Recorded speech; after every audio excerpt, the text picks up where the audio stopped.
Writing skill पुस्तकां दा महत्व पेज नंबर 350। सब तो पहला है रूपरेखा। रूपरेखा कि इस राइटिंग स्किल दे विच वो किहड़े जिहे पॉइंट हैगे आ जो आपां डिस्कस करांगे जिन्हां दे उपर आपां विचार वटांदरा करना है। सब तो पहला है भूमिका। भूमिका कि दुनिया अज बड़ी तेज रफ्तार नाल अगे वध रही है। ये सानूं सब नूं पता है कि तरक्की के राह नूं हासिल करने वास्ते जे दुनिया तेज रफ्तार दे नाल अगे वध रही आ ते उस तरक्की के राह नूं हासिल करन लई नवे नवे उपराले कीते जा रहे आ। उपराले हुंदे आ यतन, उपराले कीते जा रहे हैं। ये तां ही संभव हो सकता है जदों साडे कोल उचित ज्ञान होवे। ऐदां ही तरक्की के सिखरां नूं नहीं छुआ जा सकता जदों तक साडे कोल ज्ञान नहीं हैगा। ठीक है, साडे कोल ज्ञान का भंडार नहीं हैगा, तद तक कोई भी देश कोई भी कौम तरक्की नहीं कर सकती। और दूजा, किसी भी काम के प्रति पूरी जानकारी होनी भी बहुत जरूरी है। कोई भी काम करन लगे आ उहदे बारे सानू पूरी जानकारी होनी बहुत जरूरी है। सो अज हर खेतर विच सफलता हासिल करन लई जरूरी समग्री ते मार्गदर्शक की लोड़ होंदी है जो सानू पुस्तकां तो हासिल हुंदा है। ठीक है, जरूरी समग्री दे विच आ जांदियां हैगियां पुस्तकां। मार्गदर्शक कौन हुंदे आ? अध्यापक। अध्यापक ते पुस्तकां तो बिना कोई भी मनुख जिहड़ा हैगा वो तरक्की नहीं कर सकता। सो कोई भी अजिहा विषय नहीं हैगा जिन्हां उपर पुस्तकां ना छपियां होण। तुसीं भी देखो बेटा 6 सबजैक्ट पढ़दे आ, हरेक सबजैक्ट दे नाल संबंधित किताब छपी हुई है। इन्हां तो इलावा होर भी बहुत सारे विषय आ, कोई भी ऐसा समाज का विषय नहीं होना जिहदे उपर पुस्तक ना छपी हो। सो अज हर खेतर विच हर विषय विच साडे ज्ञान नूं प्रफुल्लित करने वालियां पुस्तकां ही हन जिस दे माध्यम राही असीं सही जां गलत दी चोण करते हैं। नैक्सट पॉइंट है कि पुस्तकां एक वड्डा खजाना। ये किवें एक वड्डा खजाना है? पुस्तकां एक वड्डा खजाना हन जो किसी कौम की सर्वपक्षी अमीरी का निशानियां हैं। किताबां बारे महान चिंतक मिल्टन के कहे हुए शब्द 100% सच हैं। एक फिलोसफर है मिल्टन, उन्हें किताबां के बारे जी उसकी अपनी धारणा आ, उन्हें कहा है कि एक चंगी पुस्तक किसी महान आत्मा का खून अते वडमुले प्राण हुंदे हन। वो उस महान पुरुष के जीवन तो बाद भी संचित अते जिंदा रह सकन। साडे इस देश दे विच बहुत सारियां ऐसियां ग्रेट परसनैलिटीज़ हैं जिन्हां दे द्वारा लिखियां हुई पुस्तकां असीं अज भी पढ़ते हैं। आप गल करते हैं अब्दुल कलाम जी की। ठीक है, उन्होंने द्वारा लिखियां अनेक पुस्तकां पढ़ियां जांदियां, उन्होंने याद किया जाता है, चाहे वो साडे विचकार अज नहीं है, लेकिन उन्होंने द्वारा लिखियां किताबां के माध्यम के राही अज भी साडे विच वो जिंदा हैं। सो जिस कौम कोल अपने बजुर्गों के विशाल तजर्बे भरियां किताबां हैं वो कौम सही अर्थां दे विच दार्शनिक, चिंतक, सियासतदान ते साहित्यकारां दी संतान अखवाउण दे हकदार हुंदी है।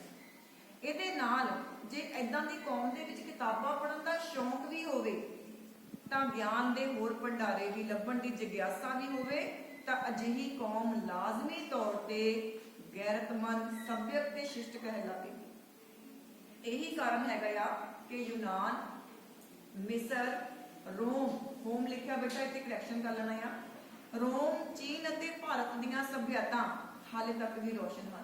ठीक है बेटा, तुहानूं सोशल साइंस का सबजैक्ट जिहड़ा हैगा क्यों पढ़ाया जाता है ताकि साडे भारत की जिहड़ी हिस्टरी आ, पास्ट आ, उहदे नाल तुहानूं जाणू करवाया जा सके साडी भारत की सभ्यता दे नाल। नैक्सट पॉइंट है कि पुस्तकां का महत्व, कि पुस्तकां की की इंपोर्टेंस आ। किसी भी व्यक्ति लिए किताबां की महत्ता इन्नी ज्यादा आ जिन्नी साडे शरीर लिए अन्न, पानी अते हवा की आ। जिन्ना जरूरी हवा आ, जिन्नी जरूरी साडे लिए पानी आ, जिन्ना जरूरी साडे लिए भोजन आ, उन्ना जरूरी ही साडे वास्ते पुस्तकां भी हैं। पुस्तकां पाठकां अगे ज्ञान विशाल दे सोमियां नूं खोल दिंदियां आ। इस तरह पाठकां की सोच, समझ शक्ति, कल्पना शक्ति अथाह वाधा करके सानू सियाणा बनाउंदियां। एक सूझवान पाठक ज्ञान के प्रकाश नाल अपना दिमाग इन्ना क रोशन कर लैंदा आ, इन्ना क दलेर कर लैंदा आ कि वो अपनी जिंदगी दे विच आउण वालियां जिन्नियां भी मुसीबतां आ उन्हां दा खिड़े मत्थे स्वागत करता है। भाव किसी भी समस्या का हल जिहड़ा आ वो बड़ी आसानी दे नाल कर सकता है।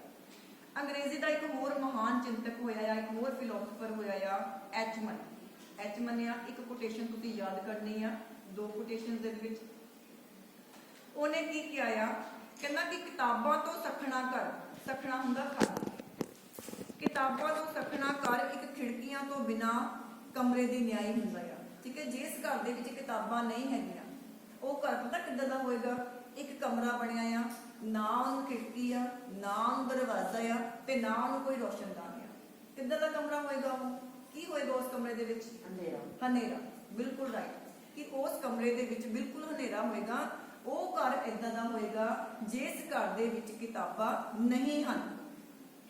सो जे किसी आदमी कोल किताबां खरीदण दी समर्था हैगी आ, एक होर उदाहरण दित्ती उन्हें कि कोई व्यक्ति आ वो किताबां खरीद सकदा आ, उहदे विच इन्नी क समर्था हैगी आ, पर वो अपने बच्चों दे विच किताबी माहौल नहीं उसारदा, पर वो किताबां खरीद के दे नहीं रहा अपने बच्चों नूं, ते वो आदमी सब तो वड्डा वैरी होएगा अपने बच्चों का, उदों वड्डा दुश्मन कोई नहीं होएगा, वो खुद अपने बच्चों का वैरी बन जाएगा, क्योंकि वो अपने बच्चों नूं ज्ञान के सूरज तो वांझा कर रहा है। सो किताबां जिहड़ियां हुंदियां आ वो किसी वड्डी जंग नालों किते ज्यादा हुंदियां हन। जिन्नी महत्ता कोई वड्डी जंग जितण दी हुंदी आ उन्नी महत्ता ही किताबां दी हुंदी आ। सो किताबां ज्ञान नूं आम जनता तक पहुंचाउंदियां आ। इहदे नाल की हुंदा आ कि साडे समाज दे विच पेशावर चिंतक, कुर्सीधारी, दार्शनिक ते ज्ञान ते कब्जा करन तो रोकदियां हन ते साडे दिमाग नूं गुलामी तो भी बचाउंदियां हन। नैक्सट हैडिंग हैगा कि पुस्तकां मानसिक भुख नूं तृप्त किवें करदियां आ। भुख दो तरह की हुंदी आ, एक हुंदी साडे पेट की भुख और एक हुंदी साडे मन की भुख। पेट की भुख असीं खा पी के शांत कर लैंदे आ, लेकिन जिहड़ी मन की भुख आ इहनूं किद्दां शांत कीता जावे, इहनूं किद्दां तृप्त कीता जा सके। विज्ञान की तरक्की दे नाल की होया आ कि ज्ञान प्रसार के साधनां विच बहुत वाधा हो गया है, पर ज्ञान प्रसार के नवे साधन जिवें रेडियो, टैलीविजन, टेप रिकॉर्डर इन्हां दे बावजूद भी पुस्तकां की इज्जत अते पवित्रता घटी नहीं है। हुण देखो रेडियो टैलीविजन ते कोई प्रोग्राम आंदा आ ज्ञान नाल नॉलेज दे नाल संबंधित साडी जानकारी नाल संबंधित वो टीवी ते प्रोग्राम देखण वास्ते सानू एक समा जिहड़ा आ वो निश्चित करना पैंदा आ। सानू वो प्रोग्राम उन्हां दे टाइम टेबल के अनुसार देखना पैंदा आ और सानू बच के बैठना पैंदा उत्ते। ते इस तो इलावा जिहड़ियां किताबां आ ਉਹਦੇ वास्ते किसी विशेष उचेच की लोड़ नहीं होंगी, ज़्यादा खेचल करन की लोड़ नहीं होंगी। जदों साडी मर्जी होवे, जदों असीं वेले होइए ते अपनी मनपसंद थां ते बैठ के असीं किताब जिहड़ी आ पढ़ सकते हैं। टैलीविजन जिहड़ा हैगा चक के थां थां तक जा नहीं सकते हैगे, जिद्दां सानूं लगा कि मैं इत्थे बैठ के प्रोग्राम देख लवां। सो ਉਹਦੇ कंपैरिजन जिहड़ी पुस्तक आ ਉਹਨੂੰ ਅਸੀਂ ਕਿਸੇ ਵੀ ਥਾਂ ਤੇ ਲਿਜਾ ਕੇ पढ़ सकते हैं अपनी मनपसंद थां ते अपनी वेल के अनुसार। सो ਉਹਦੇ ਨਾਲ ਸਾਡੀ ਮਾਨਸਿਕ ਭੁੱਖ ਆ ਉਹਦੀ ਤ੍ਰਿਪਤੀ ਹੋ ਜਾਂਦੀ ਹੈ। ਨੈਕਸਟ ਹੈ ਪੁਸਤਕਾਂ ਦੇ ਲਾਭ। ਪੁਸਤਕਾਂ ਨੂੰ ਪੜ੍ਹਨ ਦਾ ਲਾਭ ਤਾਂ ਹੋ ਸਕਦਾ ਆ ਜੇਕਰ ਗਿਆਨ ਸਰੋਤ ਪੁਸਤਕਾਂ ਪੜ੍ਹੀਆਂ ਜਾਣ। ਪੁਸਤਕਾਂ ਬਹੁਤ ਤਰ੍ਹਾਂ ਦੀਆਂ ਹੁੰਦੀਆਂ ਆ, ਜ਼ਿੰਦਗੀ ਨੂੰ ਮਾੜੇ ਪਾਸੇ ਲਾਉਣ ਵਾਲੀਆਂ ਵੀ ਹੁੰਦੀਆਂ ਆ ਤੇ ਮਨੁੱਖ ਨੂੰ ਚੰਗੇ ਪਾਸੇ ਲਾਉਣ ਵਾਲੀਆਂ ਵੀ ਹੁੰਦੀਆਂ ਆ। ਉਹਨਾਂ ਦੀ ਚੋਣ ਕਰਨੀ ਸਭ ਤੋਂ ਵੱਡਾ ਜਿਹੜਾ ਹੈਗਾ ਆ ਜ਼ਰੀਆ ਆ ਕਿ ਉਹਨਾਂ ਦੀ ਪੁਸਤਕਾਂ ਦੀ ਚੋਣ ਕਿੱਦਾਂ ਦੀ ਹੋਣੀ ਚਾਹੀਦੀ ਹੈ। ਸੋ ਜਿਹੜੀ ਚੰਗੀ ਪੁਸਤਕ ਆ ਉਹ ਸਾਡੇ ਵਿੱਚ ਇੱਕ ਆਸ ਦਾ ਸੂਰਜ ਚਮਕਾਉਂਦੀ ਆ, ਸਾਡੀ ਜ਼ਿੰਦਗੀ ਨੂੰ ਬੁਲੰਦੀਆਂ ਤੱਕ ਲੈ ਕੇ ਜਾਂਦੀ ਆ।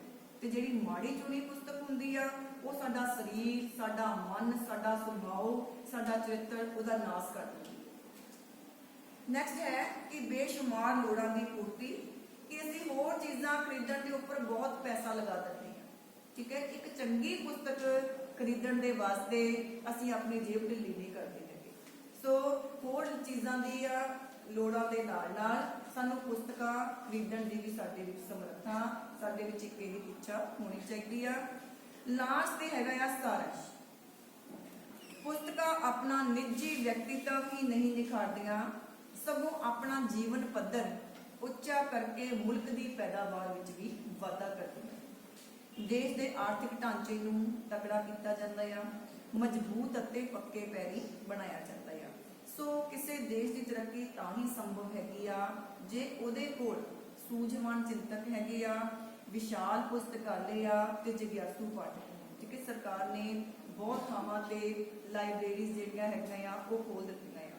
ਉਹਨਾਂ ਨੂੰ ਖੋਲਣ ਦਾ ਇੱਕ ਤਾਂ ਫਾਇਦਾ ਉਹ ਹੈ ਕਿ ਜਿਹੜੇ ਲੋਕ ਕਿਤਾਬਾਂ ਨਹੀਂ ਖਰੀਦ ਸਕਦੇ ਉਹ ਉੱਥੋਂ ਕਿਤਾਬਾਂ ਲੈ ਕੇ ਪੜ੍ਹ ਸਕਦੇ ਆ। ਜਿਹੜੇ ਗਰੀਬ ਵਿਦਿਆਰਥੀ ਆ ਉਹ ਜਿਹੜੀਆਂ ਅੱਗੇ ਮੁਕਾਬਲੇ ਦੀਆਂ ਪ੍ਰੀਖਿਆਵਾਂ ਆ, ਕੰਪੀਟੀਟਿਵ ਜਿਹੜੇ ਐਗਜ਼ਾਮ ਹੁੰਦੇ ਆ ਉਹਨਾਂ ਦੀ ਤਿਆਰੀ ਕਰ ਸਕਦੇ ਆ। ਲੇਕਿਨ ਲਾਇਬ੍ਰੇਰੀ ਖੋਲਣ ਦਾ ਮਕਸਦ ਤਾਂ ਆ ਜੇਕਰ ਉੱਥੇ ਪੜ੍ਹਨ ਵਾਲੇ ਪਾਠਕ ਵੀ ਹੋਣ। ਠੀਕ ਹੈ ਬੇਟਾ, ਸੋ ਇਸ ਦਾ ਰਾਈਟਿੰਗ ਸਕਿੱਲ, ਪੁਸਤਕਾਂ ਦਾ ਮਹੱਤਵ। ਔਰ ਬੇਟਾ ਇਸ ਰਾਈਟਿੰਗ ਸਕਿੱਲ ਨੂੰ ਤੁਸੀਂ ਕੰਪਲੀਟ ਆਪਣੀ ਨੋਟਬੁੱਕ ਦੇ ਉੱਪਰ ਲਿਖਣਾ ਹੈ। ਠੀਕ ਹੈ, ਕੰਪਲੀਟ ਰਾਈਟਿੰਗ ਸਕਿੱਲ ਤੁਸੀਂ ਆਪਣੀ ਨੋਟਬੁੱਕ ਤੇ ਲਿਖਣਾ। ਔਰ ਨੈਕਸਟ ਟੌਪਿਕ ਹੈਗਾ ਆ ਪਿਛੇਤਰ